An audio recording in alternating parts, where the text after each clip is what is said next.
साथियों, स्वागत है आप सभी का एजीसी न्यूज़ 20 पर।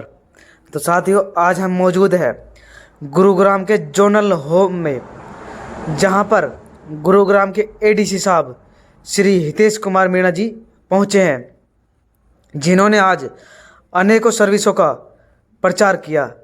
भारत सरकार की जो सर्विस लोगों के और गरीब लोगों के लिए है, जो उनका गुड़गांव के एरिया में इन्होंने प्रचार किया। आज दिखाते हैं श्री हितेश कुमार मीणा जी को।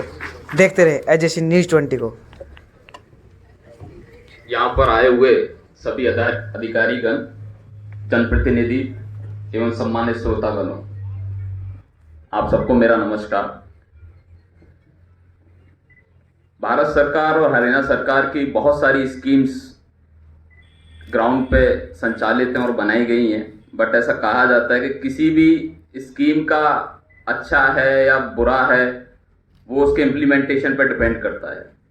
और इम्प्लीमेंटेशन तब तक अच्छा नहीं होता जब तक उस स्कीम की अवेयरनेस जनरेशन ना हो और उसमें हम सब एक टीम की तरह काम ना करें।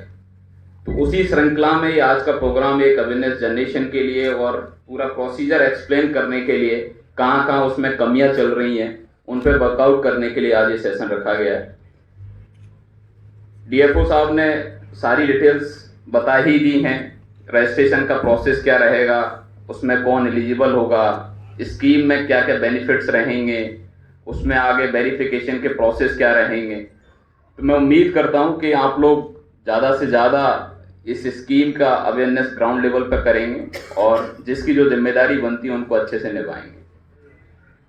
जब आपने देखा होगा भारत में, आप किसी भी ग्रामीण एरिया में जाओ तो हर एक फैमिली में, हर एक पंचायत में आपको बहुत सारे लोग मिल जाएंगे जो जैसे इस पीएम विश्वकर्मा स्कीम में 18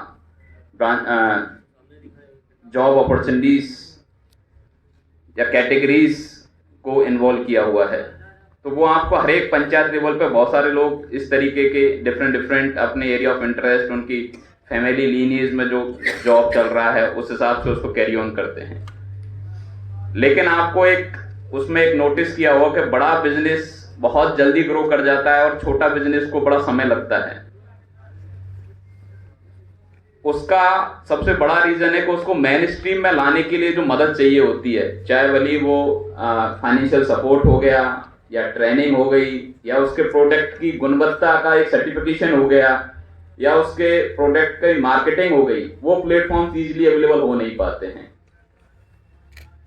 एंड आप देखेंगे इस स्कीम के कंपोनेंट में भारत सरकार ने 3 मिनिस्ट्रीज ने इन्वॉल्व होके जो इस स्कीम को डिजाइन किया है, इसमें हर एक चीज को ध्यान में रखते हुए आप जब कोई भी बिजनेस स्टार्ट करते हैं, छोटा या बड़ा, उसमें सबसे पहले आपको सपोर्ट होती है प्लानिंग के बाद फाइनेंसिंग की। इसमें आपको इंटरेस्ट सबवेंशन के साथ बड़ी सस्ती दरों पे आपको बैंक से लोन मिलेगा। एंड एलडीएम साहब यहीं पे बैठे हुए हैं, मैं अनुरोध करूंगा जितनी भी एप्लीकेशंस आती हैं आप जब भी बैंकों की रिव्यू मीटिंग्स लें उसमें इस स्कीम की पेंडेंसी को जरूर रिव्यू करें। एंड क्वार्टरली बेसिस पे मेरी चेयरमैनशिप में भी या डीसी सर की चेयरमैनशिप में भी एक मीटिंग होती है, सब डिवीजन लेवल्स पे भी एसडीएम की चेयरमैनशिप में मीटिंग होती हैं, उनमें भी वन ऑफ द एजेंडा इस स्कीम की बैंक पेंडेंसी को लेकर रहे। तो सबसे पहले अगर आपको फाइनेंस मिल गया, उसके बाद आपको जो भी आप प्रोडक्ट उस बिजनेस में बनाते हैं 18 ट्रेड में से, उसको मार्केट में लॉन्च करने के लिए आपको एक सर्टिफिकेशन चाहिए होता है कि आपका प्रोडक्ट गुणवत्ता में बहुत सबसे आगे है, तभी जाके उसकी सेल होती है। तो इसमें आपको एक सर्टिफिकेशन मिलता है जो प्रूव करता है कि आप सारे रूल रेगुलेशंस फॉलो करके अच्छी क्वालिटी की प्रोडक्ट रेडी कर रहे हैं, या आप जो भी ट्रेड में आप हैं उसमें आप एक्सपर्ट हैं। बिकॉज इस प्रोग्राम के तहत आपकी ट्रेनिंग प्रोग्राम हो रखा होगा, सबसे पहले वर्कशॉप कंडक्ट हो रखी होंगी आपने, उसके बाद एक मार्केटिंग के लिए प्लेटफॉर्म चाहिए होता है। तो सरकार इसमें मार्केटिंग के लिए भी आपको अलग अलग लेवल पे अपॉर्चुनिटीज देगी ताकि आप अपने प्रोडक्ट को शोकेस कर सकें, लोगों तक, आम आदमी तक वो पहुंच सके। बिकॉज आपने बड़े बड़े बिजनेस में देखोगे इतना एडवर्टाइजमेंट का पैसा लगाते हैं, मार्केटिंग की इतनी अलग अलग इनिशिएटिव से अपने प्रोडक्टों की मार्केटिंग करते हैं, तो सरकार आपको इस स्कीम के माध्यम से मार्केटिंग के लिए सारे ऑप्शंस खोल रही है।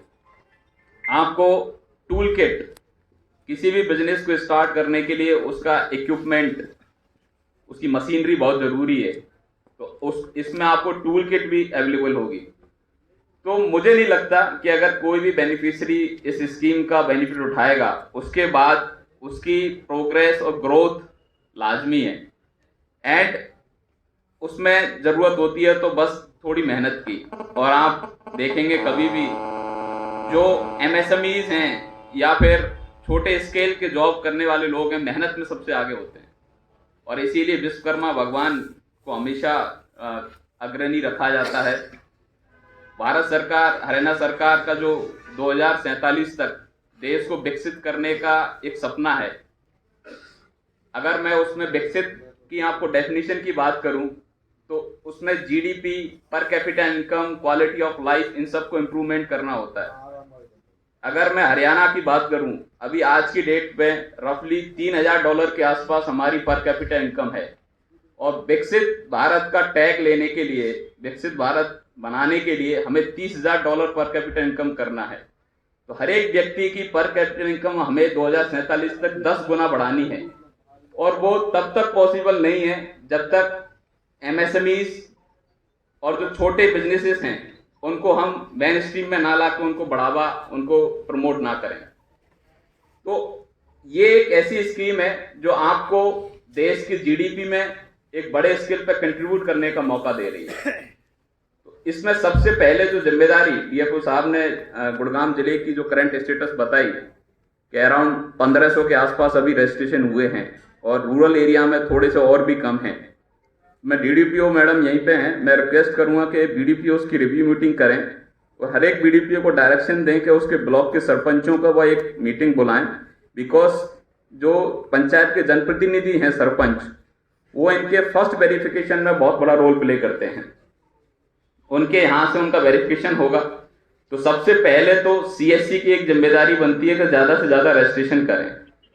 आपके एरिया में आप जहाँ बैठते हैं, वहाँ जो लोग इन 18 ट्रेड में पहले से काम कर रहे हैं छोटे मोटे स्केल पे, उनको आप अवेयर करें, उनको आप अपनी CSC पे लाके उनका रजिस्ट्रेशन करें। बहुत ही सिंपल सा प्रोसीजर है, एंड एक बार रजिस्ट्रेशन हो जाता है तो सरपंच अपने यहाँ पे उसका वेरिफिकेशन करें। और मैंने देखा है उस वेरिफिकेशन के बाद डिस्ट्रिक्ट लेवल पे एक वेरिफिकेशन होता है, तो डिस्ट्रिक्ट लेवल की वेरिफिकेशन की मैं पेंडेंसी रिव्यू कर रहा था, उसमें कुछ ऐसे केस भी हैं जो फर्जी या रिजेक्शन कैटेगरी में जाते हैं। रीजन इज वो कोई छोटा मोटा बिजनेस नहीं करते, लेकिन उन्होंने इस स्कीम का बेनिफिट दे दिया है। अब वो सरपंच के लेवल पे जो फर्स्ट वेरिफिकेशन होता है वो सही नहीं हुआ, तो उन चीज़ों का भी ध्यान रखें। स्कीम जिन लोगों के लिए बनाई जाती है, जिस सेक्शन ऑफ द सोसाइटी को बेनिफिट देने के लिए बुलाई जाती है, जिस जरूरतमंद को मदद देने के लिए बनाई जाती है, उसी को मिले, तभी उस स्कीम का पर्पस है। अगर ऐसे व्यक्ति को जिसको इसकी जरूरत नहीं है उसको दी जाएगी तो वो इस चीज की तवज्जो नहीं करेगा। तो हम सबकी जिम्मेदारी बनती है, हमारा बस इतना सा काम है, जरूरतमंद लोगों को आइडेंटिफाई करना, उनका रजिस्ट्रेशन कराना और उस बेनिफिट लेने के प्रोसेस को बड़ा ईज करना।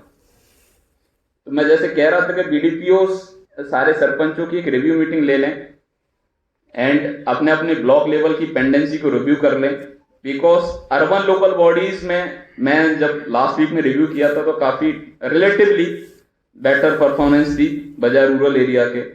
और मैं देखता हूं कि गुड़गांव में रूरल एरिया में मैं जब भी विजिट पे जाता हूं और काफ़ी MSMEs, NGOs, इवन छोटे लेवल पे जो वर्कर हैं उनसे मैं बात करता हूं तो बहुत सारे हर एक ब्लॉक में आपको मिल जाएंगे, बस उनको इन स्कीमों का पता नहीं है। वो तो हम सबकी एक जिम्मेदारी बनती है कि हर एक सरपंच अपने अपने पंचायत लेवल पे एक मीटिंग करे, और बिकॉज उनको उनके टिप्स पे होते हैं कौन व्यक्ति कहाँ किस फील्ड में इन 18 ट्रेड में कहाँ काम कर रहा है, ताकि हम जल्दी से जल्दी इस स्कीम का बेनिफिट अंत्योदय तक पहुंचा सकें, जो कि हर एक सरकार का एक मकसद होता है कि पंक्ति में जो लास्ट में व्यक्ति खड़ा है उसका उत्थान करना है। और वो मैं बता दूं आपको तब तक पॉसिबल नहीं है जब तक हम सब लोग मिलकर काम नहीं करेंगे। सरकार प्रशासन चाहे कितनी भी कोशिश कर ले, लेकिन ग्रास रूट लेवल पे जो अधिकारी है, स्टाफ हैं, आप सब लोग कर्मयोगी जो हैं, वो एक टीम की तरह आके काम नहीं करेंगे, तब तक हम हमारे सपने तक सब लोग नहीं पहुंच पाएंगे। एंड मैं आपको बता दूं, आप अगर इंडिया में पॉपुलेशन की बात करें, डेमोग्राफिक डिवाइडेंड के नाम पे इंडिया सबसे आगे है। ये अब हम पे डिपेंड करता है, हम इसको वरदान या अभिशाप किस फॉर्म में लेना चाहते हैं, और वो तब तक पॉसिबल नहीं है जब तक हमारी मेन फोर्स है जो स्किल्ड ना हो। वर्क फोर्स को आप अगर स्किल्ड करोगे तभी वो आपको वरदान साबित होगी। और इस तरीके के प्रोग्राम स्किलिंग के लिए ही दी जाते हैं, ताकि जो व्यक्ति कोई छोटा मोटा पेरेंट्स से ट्रांसफर हुआ बच्चे को वो कैरी कर रहा है, लेकिन उसको न्यू टेक्नोलॉजी है, न्यू प्रैक्टिसेस मार्केट में आई हैं, उनके बारे में ज़्यादा नहीं पता है। इंटरनेट से और बहुत सारी चीज़ों से उसको पता चलता है, लेकिन एक प्रॉपर चैनल और प्रॉपर तरीके से नहीं पता चलता है। तो इन स्कीमों को डिज़ाइन इसी तरीके से किया जाता है कि जो स्टेट ऑफ आर्ट टेक्नोलॉजी है, जो वर्ल्ड वाइड नई नई टेक्नोलॉजी आ रही है, उनको बिल्कुल ग्रास रूट लेवल तक पहुंचाया जाए। एंड मैं आपको बता दूं, वो दिन दूर नहीं जब आप किसी एक पंचायत में अगर 18 ट्रेड में जो आर्टिजन्स हैं उन सबको इस स्कीमों का बेनिफिट पहुंचा दो, ऑटोमेटिक डे बाई डे उनकी प्रोडक्ट की वैल्यूएशन बढ़ती जाएगी। आप कभी भी देखेंगे अमेजन फ्लिपकार्ट पे जब प्रोडक्ट बिकता है, जस्ट उसकी पैकेजिंग अच्छी होती है और वो 1000 से 5000 का हो जाता है और लोग उसको खरीदते भी हैं, बिकॉज उसकी एक ब्रांड वैल्यू बन जाती है, उसकी एक मार्केटिंग अच्छी बन जाती है। तो इन स्कीम के माध्यम से हमें यही करना है कि जो हमारे भाई बहन ग्रास रूट लेवल पे काम कर रहे हैं, उनके प्रोडक्टों की ऑथेंटिसिटी, मार्केटिंग इतनी अच्छी कर देनी है, अगर वो 1000 रुपये में बेचता है तो उसको एक अच्छे मार्जिन के साथ मार्केट में सेल करें। तो मैं ज़्यादा समय ना लेते हुए आप सबसे यही रिक्वेस्ट करूंगा कि आप लोग अपनी अपनी सब जिम्मेदारियां निभाएंगे, ताकि जो हमारे सरकारों का सपना है 2047 तक का है, बट हम उसको उससे पहले ही प्राप्त कर लें।